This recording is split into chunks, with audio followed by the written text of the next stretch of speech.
Bob. I explain my plan to Bob. Ivan, he says, trust me on this one. The problem is not your appetite. He hops onto my chest and licks my chin, checking for leftovers. Bob is a stray, which means he does not have a permanent address. He is so speedy, so wily, that mall workers long ago gave up trying to catch him. Bob can sneak into cracks and crevices like a tracked rat.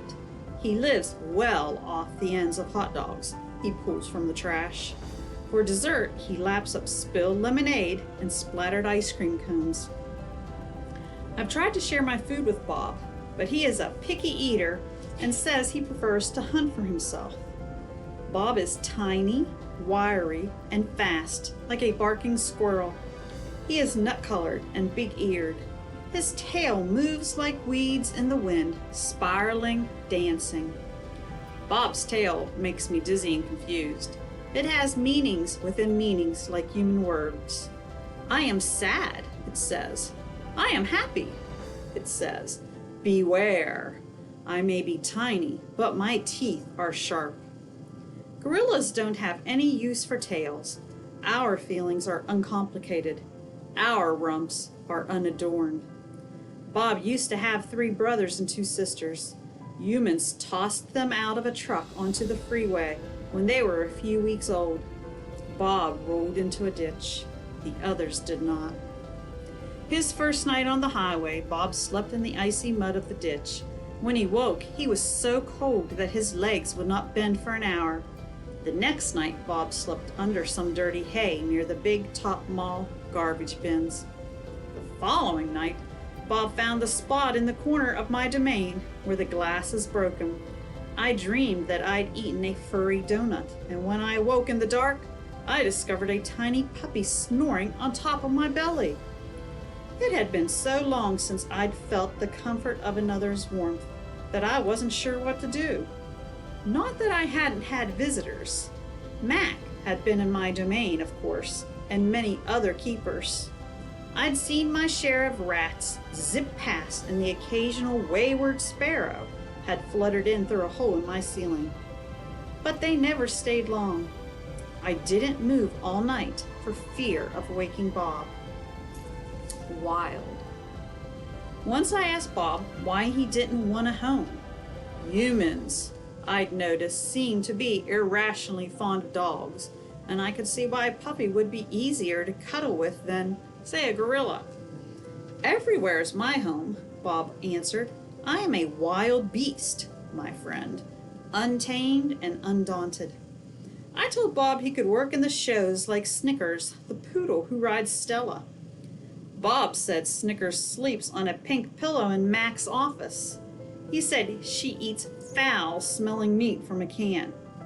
He made a face, his lips curled, revealing tiny needles of teeth.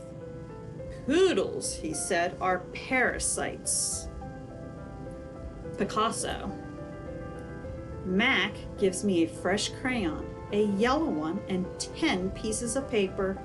Time to earn your keep, Picasso, he mutters.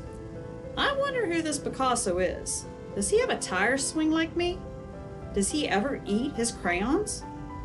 I know I have lost my magic, so I try my very best. I clutch the crayon and think. I scan my domain. What is yellow? A banana.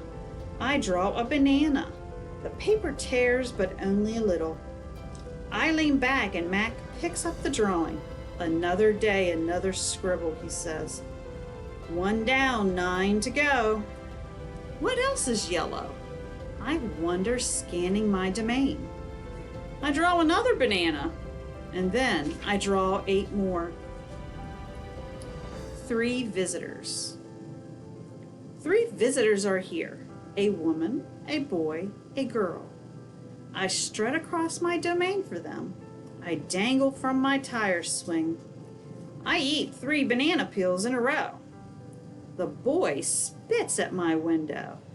The girl throws a handful of pebbles. Sometimes I'm glad the glass is there. My visitors return. After the show, the Spit Pebble children come back. I display my impressive teeth.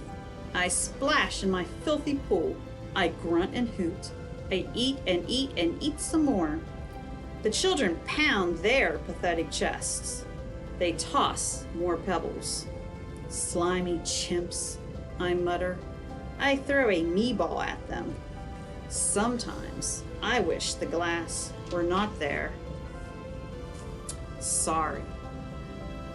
I'm sorry I called those children slimy chimps. My mother would be ashamed of me. Julia. Like the Spit Pebble children, Julia is a child, but that, after all, is not her fault. While her father George cleans the mall each night, Julia sits by my domain. She could sit anywhere she wants, by the carousel, in the empty food court, on the bleachers coated in sawdust. But I am not bragging when I say that she always chooses to sit with me. I think it's because we both love to draw. Sarah, Julia's mother, used to help clean the mall, but when she got sick and grew pale and stooped, Sarah stopped coming. Every night Julia offers to help George, and every night he says firmly, "Homework, Julia. The floors will just get dirty again." Homework, I have discovered, involves a sharp pencil and thick books and long sighs. I enjoy chewing pencils. I am sure I would excel at homework. Sometimes Julia dozes off, and sometimes she reads her books. But mostly she draws pictures and talks about her day. I don't know why people talk to me, but they often do. Perhaps it's because they think I can't understand them. Or perhaps it's because I can't talk back. Julia likes science and art. She doesn't like Lila Burpee, who teases her because her clothes are old, and she does like Deshaun Williams, who teases her too. But in a nice way, and she would like to be a famous artist when she grows up. Sometimes Julia draws me. I am an elegant fellow in her pictures, with my silver back gleaming like moon on moss. I never look angry, the way I do on the fading billboard by the highway. I always look a bit sad, though.